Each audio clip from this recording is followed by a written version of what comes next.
did a post this morning on, we have a private group called The Lovely. So it's there I basically,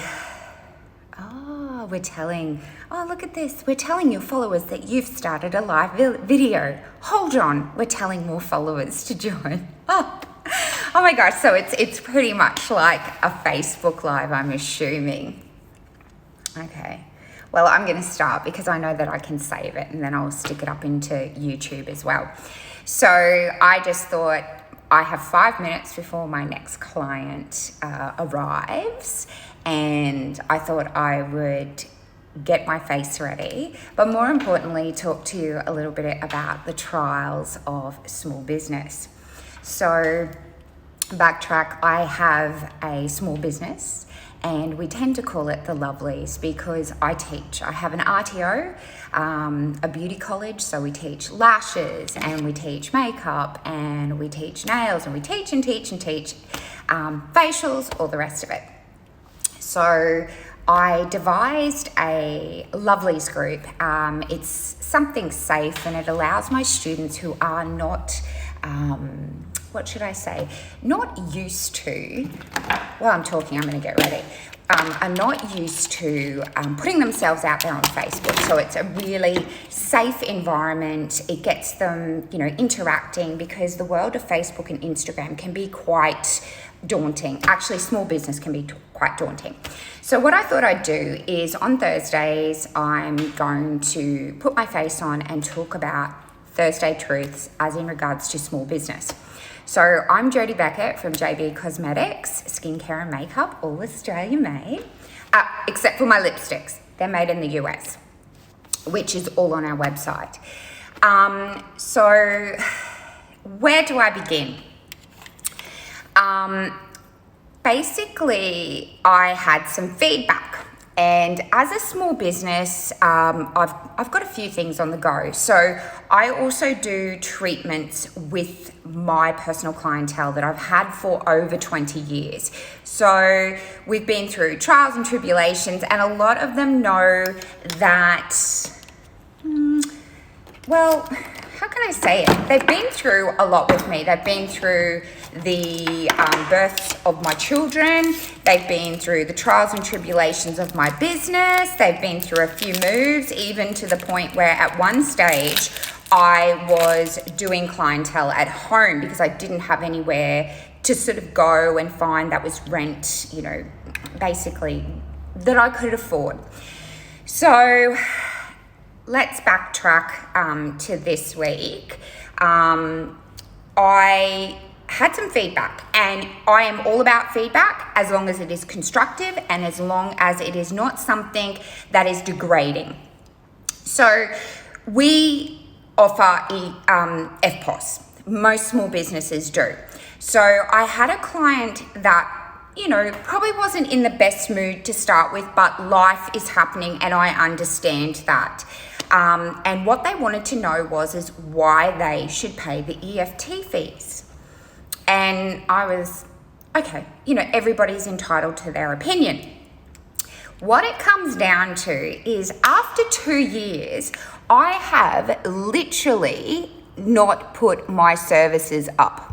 I have not, so business expenses, the wax, the monomer for nails, all of that kind of stuff. I have not passed along this business expense to my clientele at all. So I'm using my brow pigment because I basically have not had these tinted in a while, and I'm going to just show you how easy. So in the moment I was probably like, oh, okay, not happy, I'm gonna cop it, what have you. So it's very simple as in regards to, as a small business, I can no longer absorb those fees. So I pass them on. My clients are fully aware of it. This clientele has been fully aware of it. I've posted many times about that. So I'm all about solutions.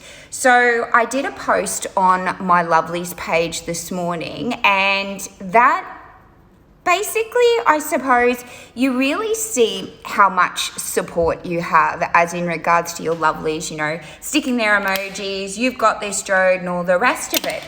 Because what it comes down to is they value what you do.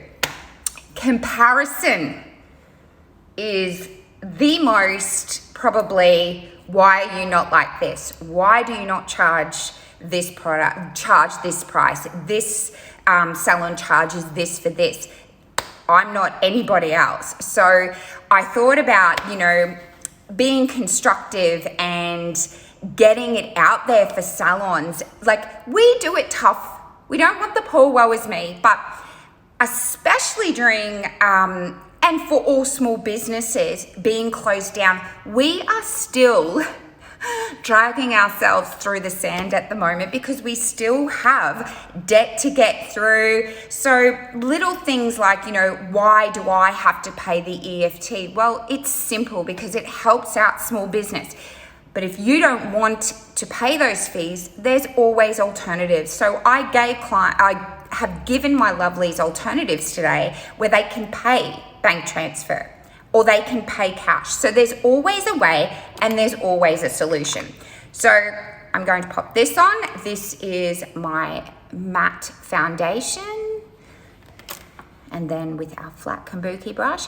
So I've been thinking about, especially, I suppose, how to get into the Instagram lives, because, you know, you've got to get out there, get your algorithms apparently. Now with this matte foundation, it's flawless, and basically I get to stick it on within 5 minutes and talk to you. So I wanted probably the objective of today's live is I'm getting to the end of where I am I'm trying to transition from teaching.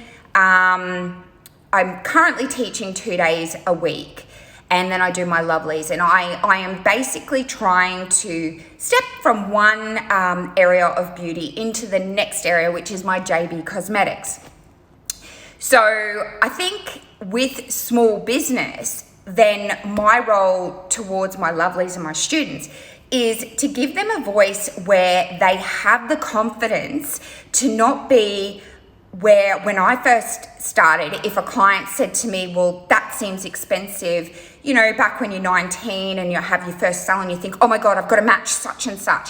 It's not how it works. We use completely different products and we are not the same. So what I am trying to say, and multitask with my makeup and get ready for my client who's sitting over there looking at me going, hurry up, or what's she doing now, is giving you a confident voice, not to be nasty, to take that feedback in.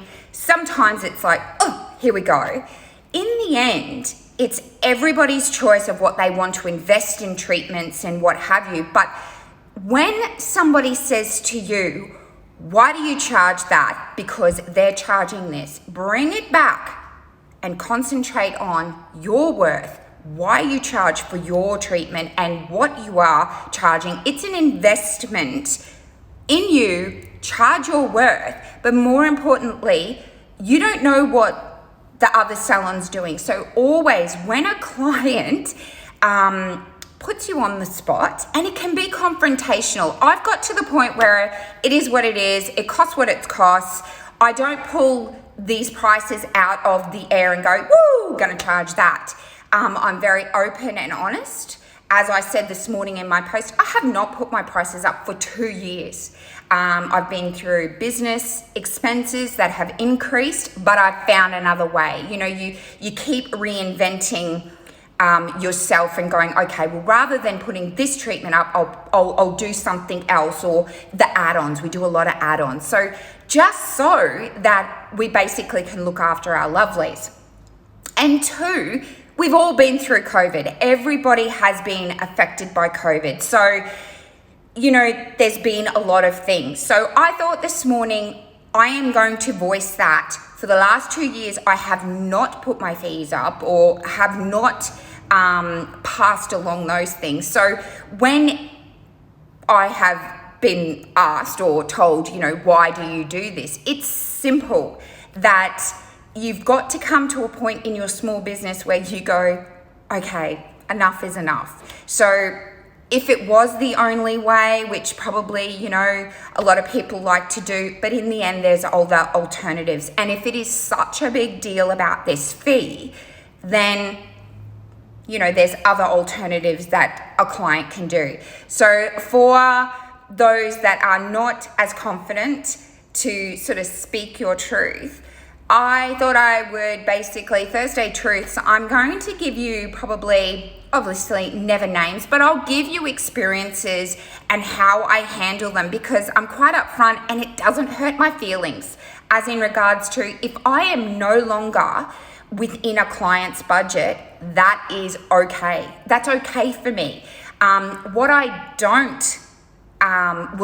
won't accept is if a client will say to me, well, they're going to do a full set of lashes for X amount of dollars. Why do you charge this? So I'll always say, well, I charge this because of this, this, and this.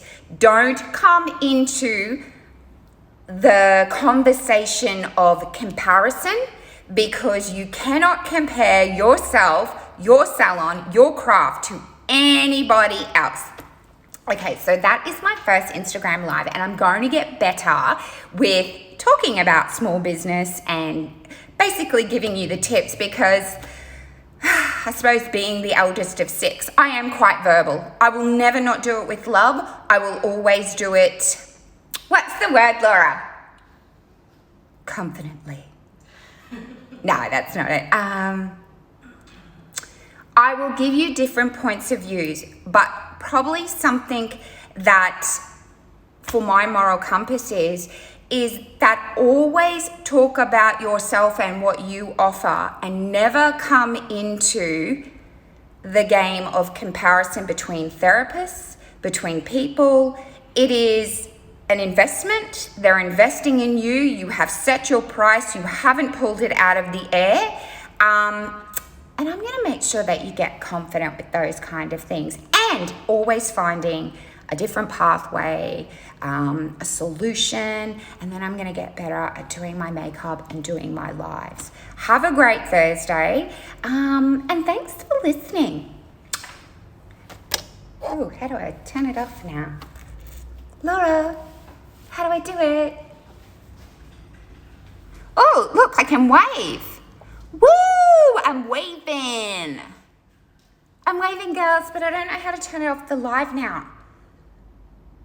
There?